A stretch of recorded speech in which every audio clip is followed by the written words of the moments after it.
வணக்கம். Daily news பேப்பருக்காக நான் சாலினி. வணக்கம். டெய்லி நியூஸ் பேப்பருக்காக நான் ஹேமண்ட் சரோன்.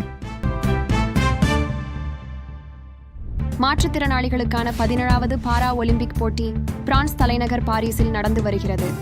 இறுதிப் போட்டியில் இந்தியாவின் மனிஷா ராமதாஸ் வெண்கலப் பதக்கத்தை வென்றார். வெள்ளி, வெண்கலம் வென்ற தமிழக வீராங்கனைகளுக்கு முதலமைச்சர் ஸ்டாலின் வாழ்த்து தெரிவித்துள்ளார். தமிழகத்தில் தற்போது தென்மேற்கு பருவமழை காலம் என்பதால் பரவலாக ஆங்காங்கே மழை பெய்து வருகிறது.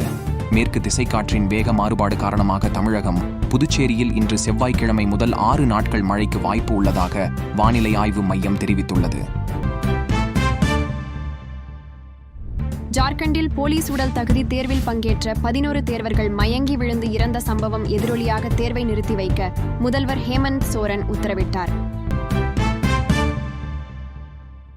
ரிசர்வ் வங்கி வெளியிட்டுள்ள அறிவிப்பில் கடந்த ஆகஸ்ட் 30 தேதிய நிலவரப்படி பொதுமக்களிடம் புழக்கத்தில் இருந்த 2000 நோட்டுகளில் 98% திரும்ப பெறப்பட்டுள்ளது.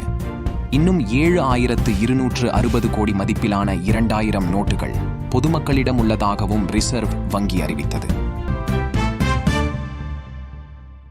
தமிழக அரசின் பாடத்திட்டம் அவ்வளவு துவாரம் தகுதியானது அல்ல என தமிழக கவர்னரே நூலகங்களுக்கு சென்று போட்டித் தேர்வு எழுதுபவர்களிடம் நேரடியாக விசாரிக்கட்டும். அப்போது எந்த பாடத்திட்டம் சிறந்தது என்பதை அவரே தெரிந்து கொள்வார். இவ்வாறு அவர் கூறினார். மலையாளர் நடிகர் சித்திக் 2016 தன்னிடம் பாலியல் அத்துமீறலில் ஈடுபட்டதாக அடுத்தடுத்து நடிகைகள் போலீசில் புகார் அளித்துள்ளார். புகாரை பெற்ற போலீசார் நடிகர் சித்திக்கிற்கு எதிராக வழக்கு பதிவு செய்துள்ளனர்.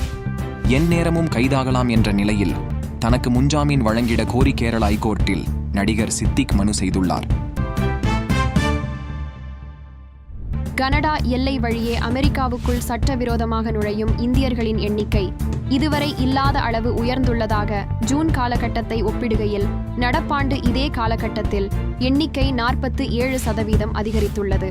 கடந்த ஜூனில் மட்டும் 5000 இந்தியர்கள் சட்டவிரோதமாக உள்நுழைந்ததாக தெரிவித்துள்ளனர்.